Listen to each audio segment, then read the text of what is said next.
E3 on June 11th, 2018. In a pre-COVID world, people would actually show up to watch all over Twitch, YouTube, Twitter to see new announcements for video games. It was actually a big moment for me, deciding to watch on my own for the first time. I used to watch with a group of friends I had just fallen out with, but I did it for me. I knew immediately when the first person shot moved, because as the camera scurries on the floor of a dirty gas station, the first thought in my head was, it's a wrap. And with that simple realization, I knew it was a reveal of the Resident Evil 2 remake. Not to pretend I'm insanely clever or observant, but the crowd took a bit longer to catch on. By the time they showed Leon Kennedy's face, the in-studio crowd was cheering, and I immediately cried. It was meaningful to me, as someone that needed reasons to keep pushing on. Like the falling out previously mentioned. I won't go into detail, but it was an issue of me needing to stand up for myself. And when the confrontation happened, Karma awarded me an incredibly rare FNAF blind box that I had been hunting for months. A sign to be confident where I had chosen to go, and it worked.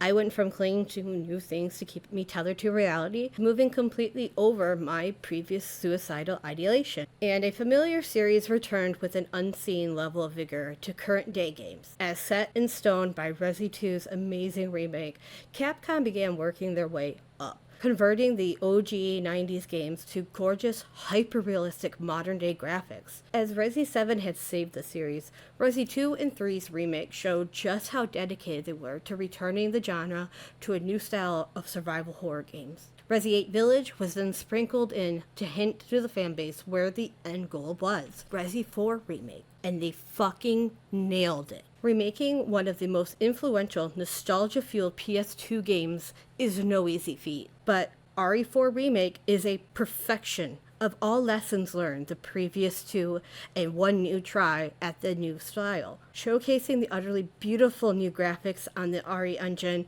Remake 4 touches on a grotesque kind of fear the original didn't. And instead of Leon's macho action movie star attitude, is one using humor as a coping mechanism for his PTSD and survivor's guilt. Basically, Capcom put their money where their mouths were and earned back all the goodwill of the still thriving Resi fan base. The OG remake of 1 was put on newer consoles and ported to PC, and while Resi 2 is still a big contender for best game in the series, Capcom learned from their mistakes when first releasing Remake 1. Accessibility sells. What's any of this got to do with Konami? Well, it's not exactly a secret. Konami has recently been reminded that they own Silent Hill's IP, and while between Shinko machines, they decided, hey, what if we did that but like faster? And thus they announced a couple new Silent Hill games, a new movie to the older duology, and a game remake of Silent Hill 2. Wait, hold on. After releasing some of the most frustrating, sloppy, lazy games to the series and 2 movies that spit in the face of the Great 4 OG, Konami wants to, what? Skip ahead the line and just sell us Silent Hill 2 again after their failed attempts at rekindling whatever made it work.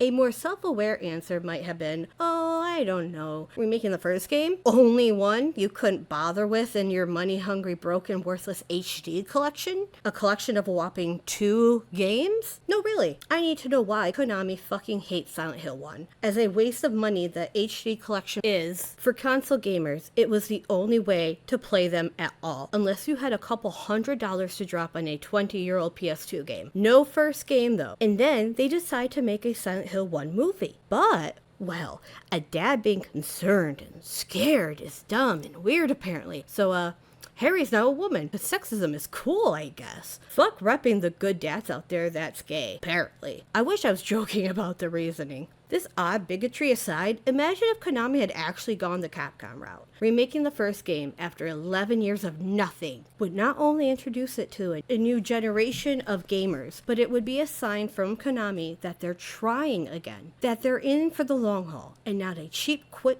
cash grab by dangling the future of the entire IP on their whims of another third-party studio attempting to recreate the sucker punch twist of Silent Hill 2. Honestly, while I won't swear off the idea of Blooper Team making a good game, it's more that Konami had played this song and dance before. I remember how eager I was for Downpour, reading in every IGNG magazine for scraps of news, and that burn still very much stings. It's funny how much the Silent Hill and Resident series mirrored each other. Resi 6 being a jumbled mess of ideas and an identity crisis, and Downpour was a last-ditch attempt of Konami looking for a new studio to just make games for them. Yet, when it seemed like they finally found the perfect person, it still wasn't good enough for them. After an insanely brilliant marketing campaign, unlike anything since, Kojima dropped PT onto PS4 and knew how to take advantage of social media hype, forum, and how the internet loves solving mysteries in a mix of instant virtuality. A reveal of a new next-gen Silent Hills. As if Kojima and his nightmare-inducing demo weren't enough, Guillermo del Toro and Junji Ito were announced to be working with him, which is why Konami and Kojima's falling out was, well, devastating. Not only did they rip Metal Gear Solid away from its mastermind, but the pettiness affected Silent Hill. It was cancelled, and Konami wiped the free demo off the PSN store and people's hard drives. This kind of breach in not only artistic creation, but also in a broad, overreaching invasion of privacy to their customers. That's disgusting.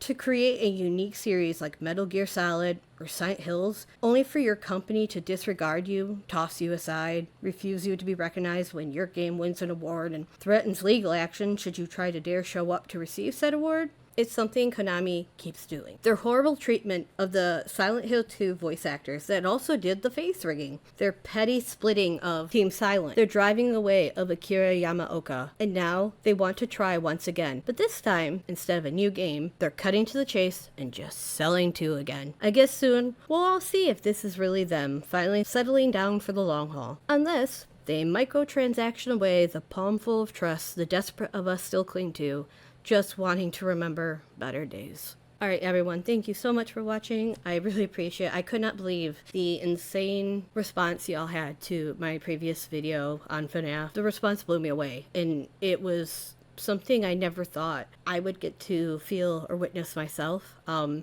never had a video go semi-viral before, because it feels like, like I did a good job of presenting it all to you in a way that you guys could understand, in a way that you can agree or disagree with, and that is huge to me. It's something I love about fandoms. It's something I love, especially with the FNAF fan base, that, we're always talking, we're always trying to figure stuff out. This video is a little different. I hope everyone enjoys it. It's a bit of a in-between while I'm working on a few new theories for both FNAF and other games, Resident Evil, some Silent Hill. I would like to do a bit of a video into Kingdom Hearts, potentially where that's going to go, but I'm still a bit wary with Square Enix on their NFT kick, so it's hard for me to put my heart out to them if they're still trying to desperately sell NFTs. Yeah, so that's a little rant aside. Thank you all so much for watching. I appreciate it immensely. I hope you like this video, agree or disagree. I like both. I love hearing everybody's feedback, so I hope you guys had a great new year. Thank you so much. I'll see you in the next one. Bye bye!